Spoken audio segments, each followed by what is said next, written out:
Next up, we have Dr. James MacMillan, who is going to teach us about the balancing act, the Christian leader at work and at home, and how to keep things in balance. And Dr. Sagun will be telling us about Dr. MacMillan. Thank you very much. It's a pleasure and honor to introduce this man of God, Dr. James MacMillan. He practices rural family medicine in Rostan, just outside of Saskatoon, where I am, and in Saskatchewan, where he lives with his wife and 3 wonderful children. He serves as the area division lead for family medicine with the Saskatchewan Health Authority and as a palliative care physician for the Northeast Saskatchewan. He is actively involved in medical education, regularly teaching students and residents. He is a member of CMDA Canada, Christian Medical and Dental Association, and currently serving as secretary on their national board. He is passionate about music, and he and his wife oversee the music ministry at their local church.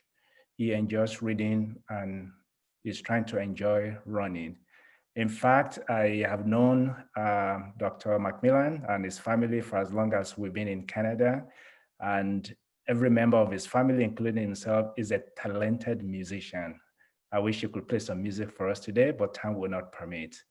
It's a wonderful gentleman, and I'm happy to have him on speak to us in our conference today. So Dr. James MacMillan, please take it away. Thank you. Good day, everyone, or good morning or good evening, wherever you happen to be across the time zones. Thank you, Shagun, for the kind introduction.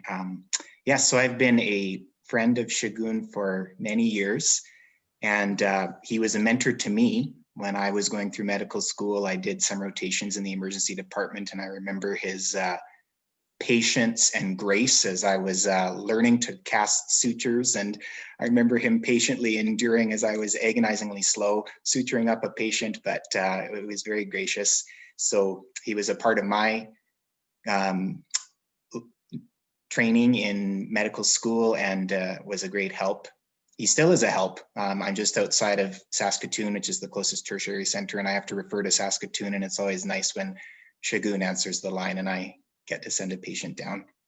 So thank you to HCF for this opportunity to present. I asked Shagun, he sort of gave this broad category, but I asked if he had anything specific in mind, and he said that I could just do whatever came onto my heart, which I hope is okay, and I pray that it will be useful. So I'm just going to share my desktop here. I've got a PowerPoint. Excuse me, just a moment.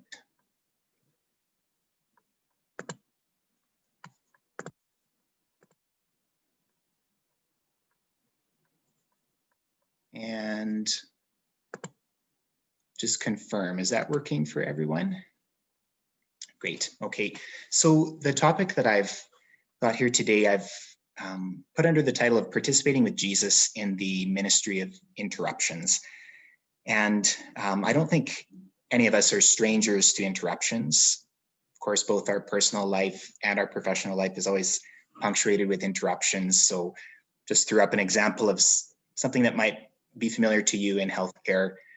We are regularly having interruptions all throughout our day. So you have a call from home care, the pharmacist just wants to clarify a prescription that you wrote. Mr. C in room 5 has one more question that he forgot to ask. Can you go back and talk to him again? You take the call from nursing home. Got a stat lab result I need you to review right now. Mrs. P is wondering if you finished those forms for disability insurance. You need to complete that evaluation of the medical student who's working with you. Can you take a quick look at this ECG? And the patient who says, I'm out of my diabetes prescription. The pharmacy's going to close in 10 minutes. I need this right now. Of course, interruptions are not only present at work, but often have them at home. As Shagun said, I'm a dad of 3 kids, which I love. It's wonderful. Home life, though, has its own challenges and interruptions. Need some help with my math, Dad. Can you go fill the van with gas before we go to soccer? Dad, can you stir the new peanut butter and spread it on my toast? Someone's at the door raising money for the Alzheimer's Society. I have a sliver. Your sister just texted and wondered if you can give her a call. We're out of toilet paper. This is the real world we live in, right? And interruptions are inescapable, and I think sometimes frustrating parts of both of our professional and family lives. And as they pile up, I think sometimes it's easy to view these interruptions, and then all too often the people behind the interruptions, with a bit of a measure of frustration and sometimes even resentment. To be honest, I hadn't thought a whole lot about the nature of interruptions and their place in my life and my vocation. I think sometimes I just tended to view them as sort of unfortunate realities that we have to deal with.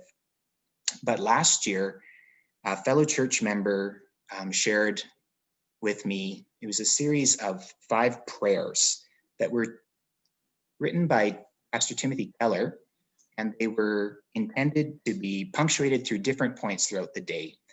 And this one particular prayer, which was a prayer just before the workday for perseverance, really stood out to me.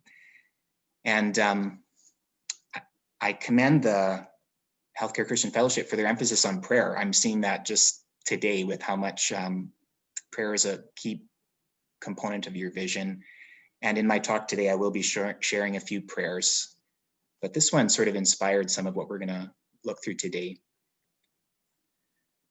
Lord, all day may you give me an awareness of you and your presence, fruitfulness, yet patience with your appointments, wisdom and compassion in my dealings, and fatherly protection against dangers and adversities. Let me accept whatever degree of success or difficulty in my work you give me this day, and especially make me compassionate and ready to be interrupted to do good to others in Jesus' name. It was that last phrase that really grabbed my attention. Make me ready to be interrupted to do good to others. I began to think about interruptions a little bit more when I was reading this book by Christopher Wright. And there was a phrase that came out, a theology of interruptions. I'll just share a quote from the book. He said, I have a friend who says he wants to write a book on the life of Jesus and call it a theology of interruptions, because he says so many of the things that Jesus said or did in the gospel stories happened because somebody interrupted him when he was actually doing something else, or on a journey, or visiting, or eating. Yet Jesus responded to these interruptions not with irritation, dismissal, but with kindness and warmth. And in many cases, he showed this respectful kindness to people whom society typically rejected and shunned. And as I thought about it, this is very much the case. If you look at the Gospels, many of Jesus' activities that are recorded come in the context of being interrupted. So when Jesus was on his way, sort of on an urgent mission to go see Jairus and to pray for his daughter who was dying, he was interrupted by the woman with the discharge of blood. When Jesus was spending time with his disciples, teaching them, discipling them, a group of families interrupted Jesus, bringing their children for Jesus to touch and pray and bless. It was when Jesus was on a journey to Jericho on a specific mission that the beggar on the road called out, interrupted, diverted him from where he was going. And then the Syrophoenician woman, this was an interruption as Jesus was trying to get away. Actually, in Matthew's recording of it, he says, Jesus went away from there and withdrew. He was withdrawing. And Mark goes even further. He says, and Jesus entered the house and did not want anyone to know that he was there. And it was in that context of withdrawal that the Syrophoenician woman interrupted him. Another example is when Jesus was at a dinner party and he was interrupted unexpectedly by this woman who came in to anoint his feet.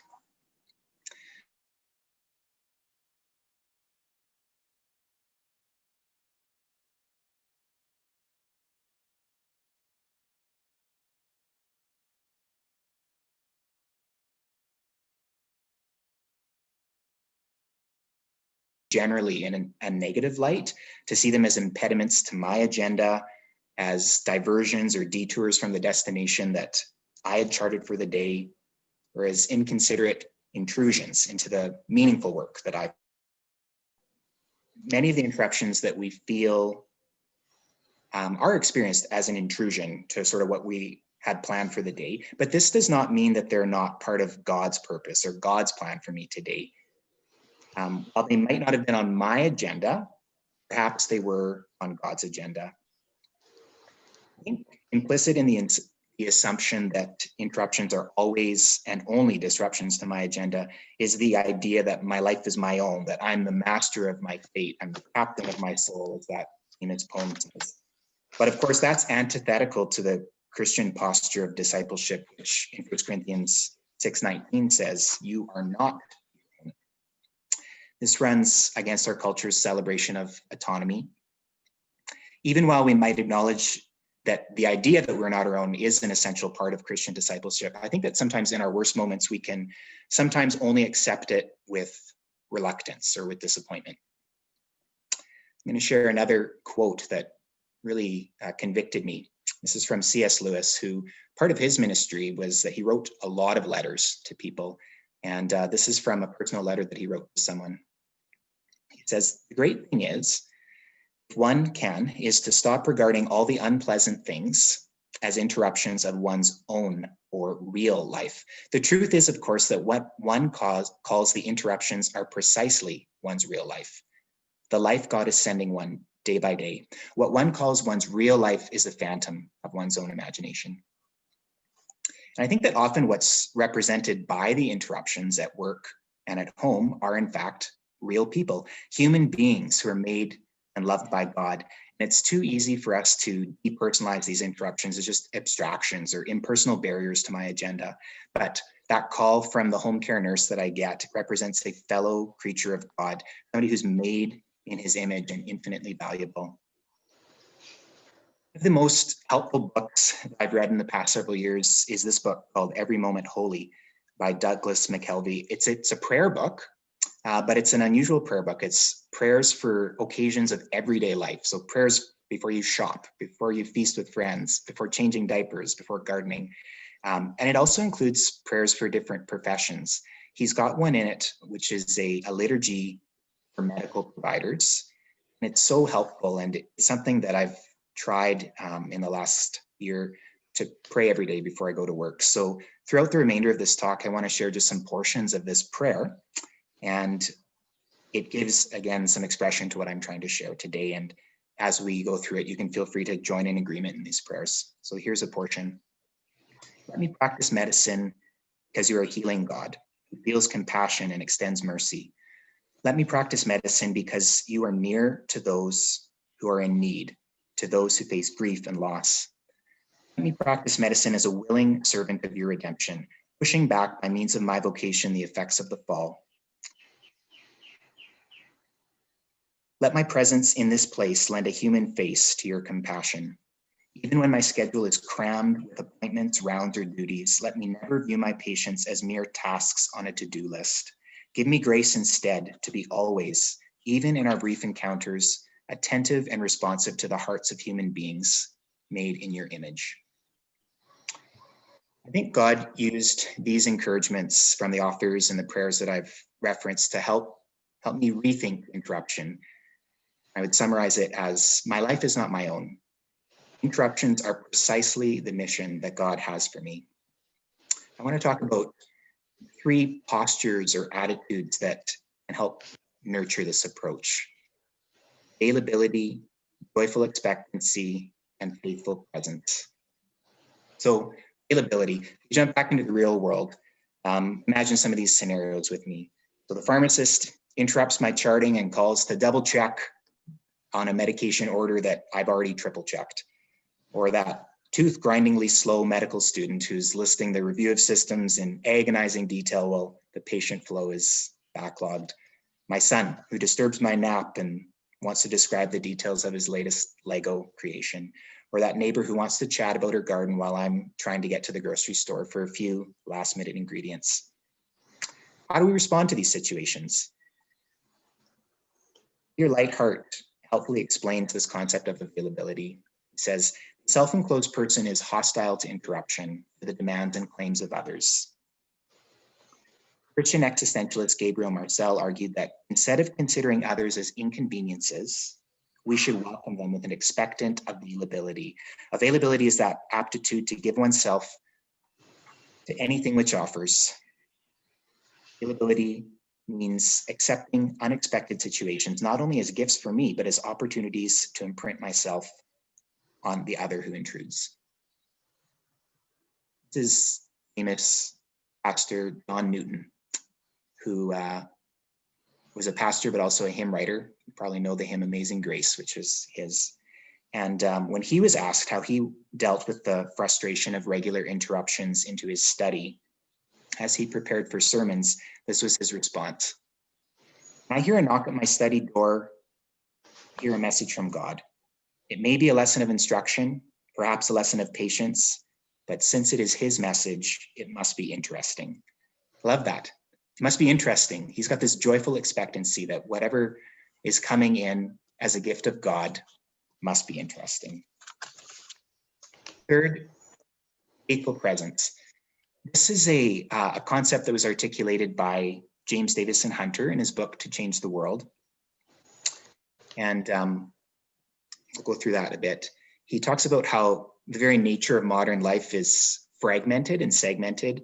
And under such conditions, we experience fragmentation of consciousness, what someone has called the continuous partial attention. The fragmentation is often reinforced by a world of hyperkinetic activity, marked by unrelenting interruption and distraction. So on the one hand, such conditions foster a technical mastery that prizes speed and agility and facility with multiple tasks, using email, the cell phone, the iPod, all while eating lunch or holding a conversation or listening to a lecture. But on the other hand, these very same conditions undermine our capacity for silence, for depth of thinking, and for focused attention.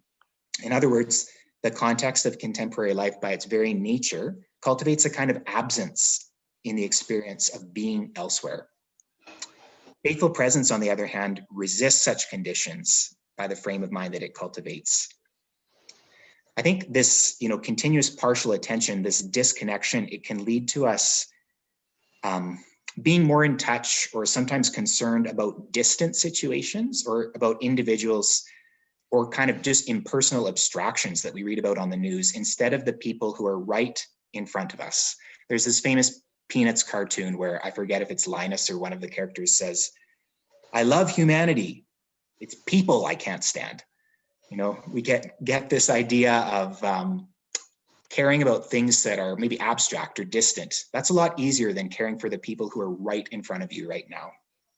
So faithful presence calls us, James Davison Hunter, calls believers to yield their will to God and to nurture and cultivate the world where God has placed them.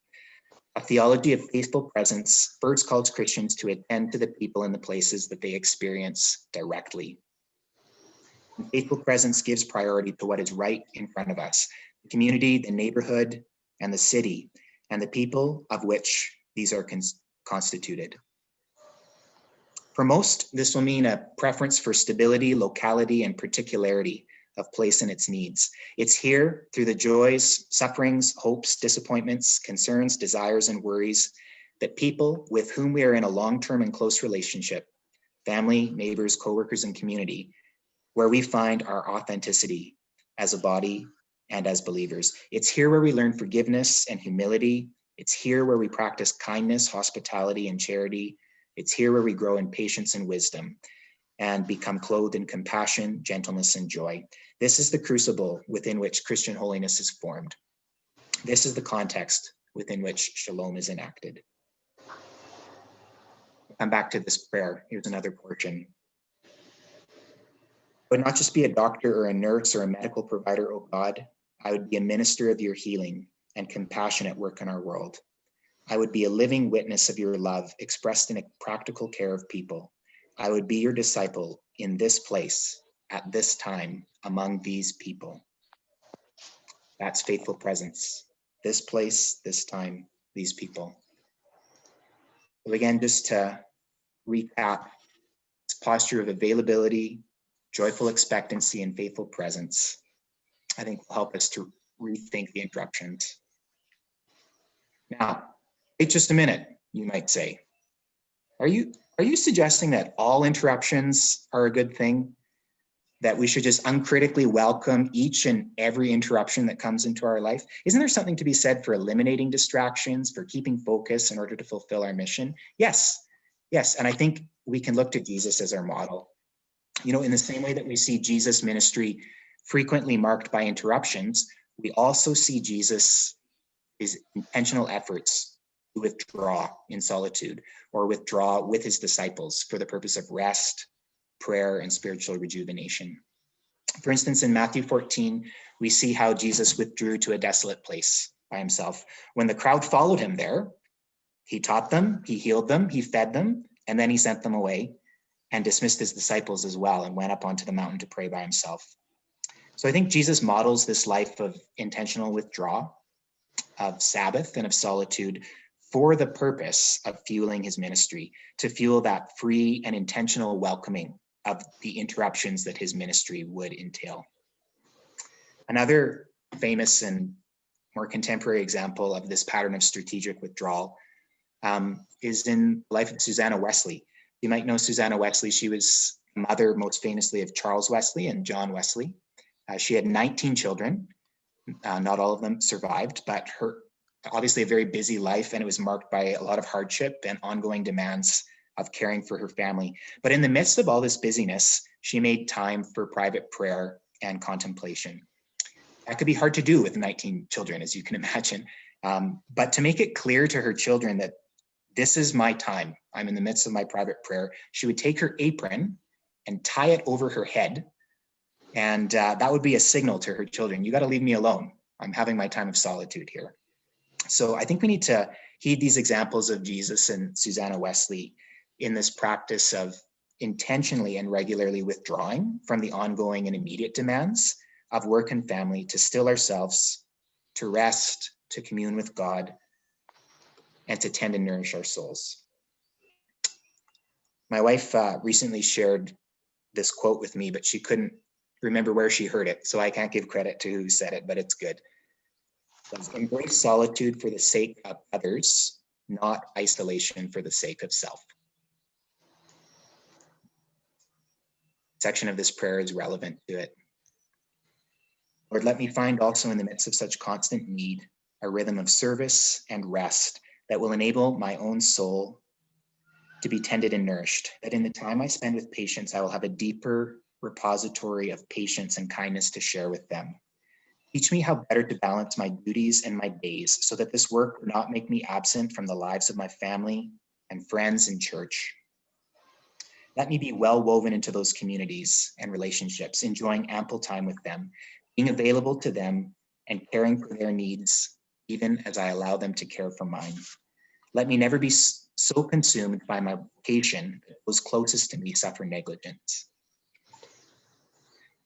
So how might this look in our lives practically?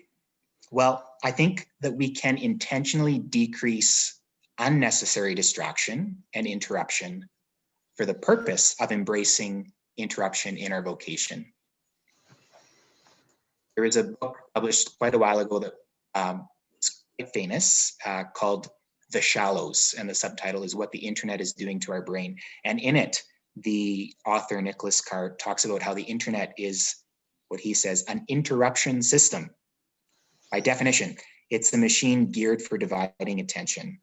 So we're all familiar with that compulsive tendency to recheck your email, to recheck your texts, to see if there's something new. And as he says, psychological research long ago proved that what most of us know from experience, that frequent interruptions scatter our thoughts, weaken our memory, make us tense and anxious. The more complex the train of thought we're involved in, the greater the impairment the distractions cause. So I think one simple way that we can minimize these unnecessary technological interruptions and that thereby to nurture that positive experience of energized focus is to turn off all push notifications on your electronic devices. Whether it's email, Facebook, text messages, these unbidden and unending interruptions, they completely preclude you from being fully engaged with what you're doing, whether it's work, family time, or hobbies, and they leave you feeling fragmented and hollow. I'll even admit, I turned off the notifications from this planning committee at certain points. my push notifications. So again, we can intentionally decrease unnecessary distraction and interruption, particularly at certain times, for the purpose of embracing interruption in our vocation. So this is the calling of us as disciples of Jesus. It's to follow our master in the ministry of interruptions. More quote that I'll just share from C.S. Lewis. Our imitation of God in this life must be the imitation of God incarnate. Our model is the Jesus not only of Calvary, but of the workshops, the roads, the crowds, the clamorous demands and surly oppositions, the lack of all peace and privacy, the interruptions. For this, so strangely unlike anything we can attribute to the divine life in itself, is apparently not only like, but is the divine life operating under human conditions. So join and pray with me with this. Let me accept whatever degree of success or difficulty in my work you give me this day, and especially make me compassionate and ready to be interrupted, to do good to others, in Jesus' name. And give grace, Lord Christ. Give me grace this day and all days, that I may serve you well by loving and serving others in this healing trade, ever laboring in view of that day when your kingdom will be fully realized, at the great mending of the world and the great ending of all ills. Let me play a small part in that great work today. Amen. Thanks very much.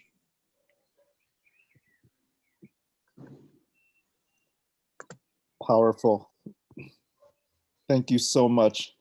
How many of you guys are like me, prior to Dr. MacMillan's lesson here, felt like interruptions was like a nuisance in life, and now you're like, wow, it's completely God ordained oftentimes, right? Very inspiring. Thank you so much for that, and a big reminder to us that I'm just reminded of the verse that says, all things, including interruptions, work together, right, for the good of those who love God and are called according to his purpose.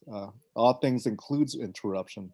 So thank you so much there, and appreciate that.